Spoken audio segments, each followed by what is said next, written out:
Good morning, viewers. Today we are going to see about amplitude modulation, the derivation part.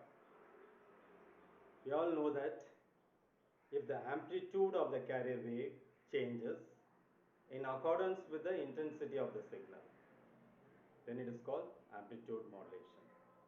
So that's the basic idea. Okay.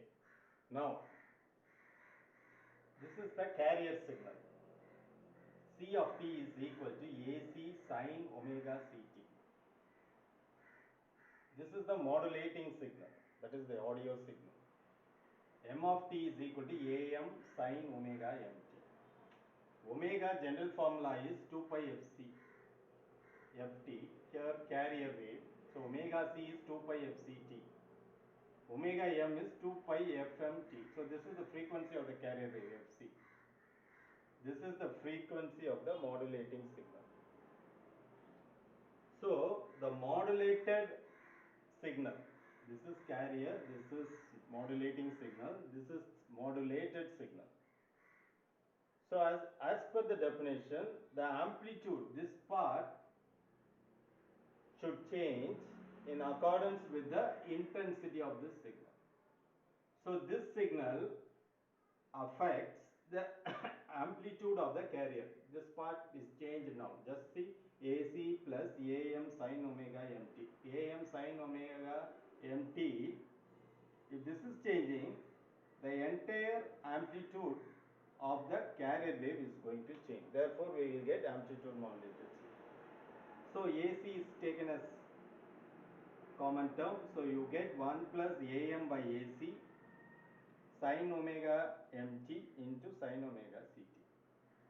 So now this can be written as Cm of t AC into 1 into sine omega ct, AC sine omega ct plus AC into Am by AC is nothing but modulation index, mu. So in the place of Am by AC, you can put substitute mu. Mu sine omega mt into sine omega ct. So I have written, because it's multiplication, you can write either way. So mu AC sine omega ct into sine omega mt. Okay. Now, this mu value should be equal to 1 or less than 1 to avoid distortion. If it is greater than 1, it is over modulated and it spoils the information itself. So, always see that your mu value is less than or equal to 1. Next, here you can see sine omega ct into sine omega mt. So, this has to be split into two terms. How? So, we know the well-known trigonometric formula, sin A into sin B is equal to half into cos A minus B minus cos A plus B. So, this omega ct is treated as A and this as B. So, cos A minus B minus cos A plus B, we are going to make use of that formula. Okay.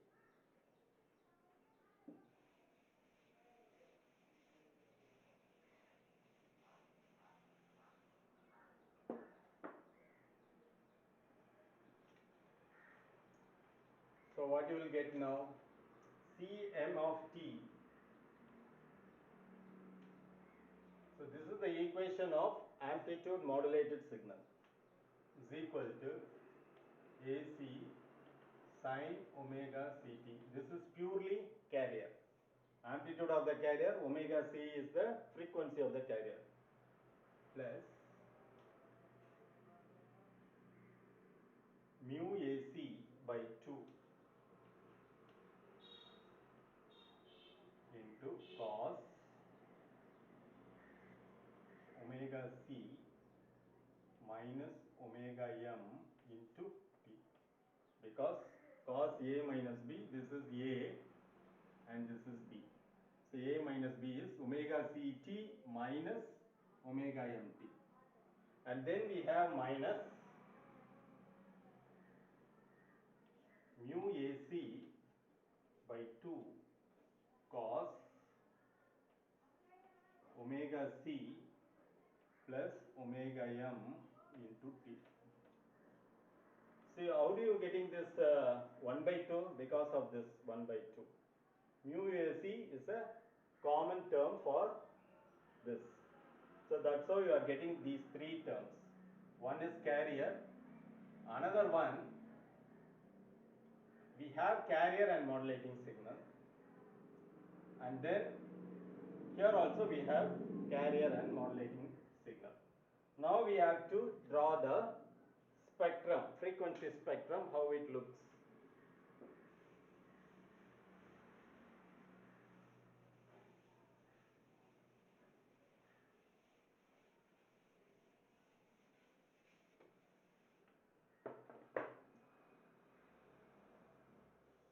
So x-axis we have frequency or omega in radians.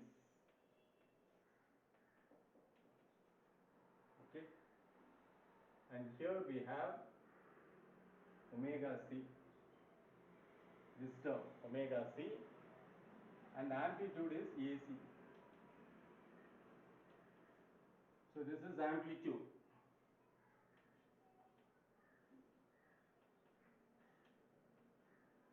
Next we have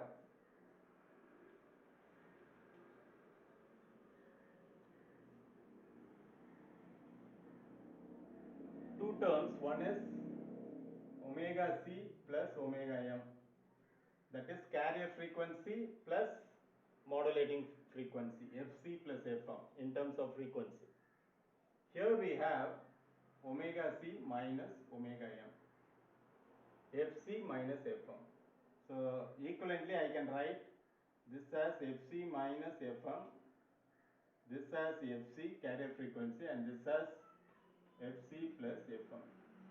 Okay, so we have three important frequency. One is carrier frequency. It is just a carrier frequency. It does not have any information about the modulating signal. See, other side we have omega c plus omega m, and this side we have omega c minus omega m. So these two frequencies, as I am assuming it to be a single frequency. If you take it as a range of frequency, then it will occupy some bandwidth here. Here also some bandwidth. If you assume for single frequency, then it will have one frequency omega c plus omega m will be here for a, and here you will be having omega c minus omega m.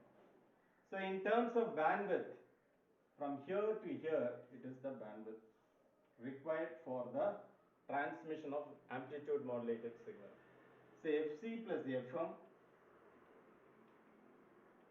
minus fc minus fm. That is, this is upper band, this is lower side band. fc minus fm, so minus fc here plus fc gets cancelled, minus into minus plus, so it is 2fm. So the bandwidth required is twice the modulating frequency. Suppose you are using modulating frequency as 1 kilohertz, then it will be 1 into 2. 2 kilohertz is the required bandwidth. Suppose I am using a range of frequency. Say I am using from 20 hertz to say 5 kilohertz or 10 kilohertz. So if it is, you must always take the highest frequency, not the lowest, because lowest will be covered within the highest frequency. Therefore, if the highest frequency in that signal, modulating signal, is 10 kilohertz, then the bandwidth required will be what? 10 kilohertz into 2, that is 20 kilohertz is required. So that's the basic idea of amplitude modulation.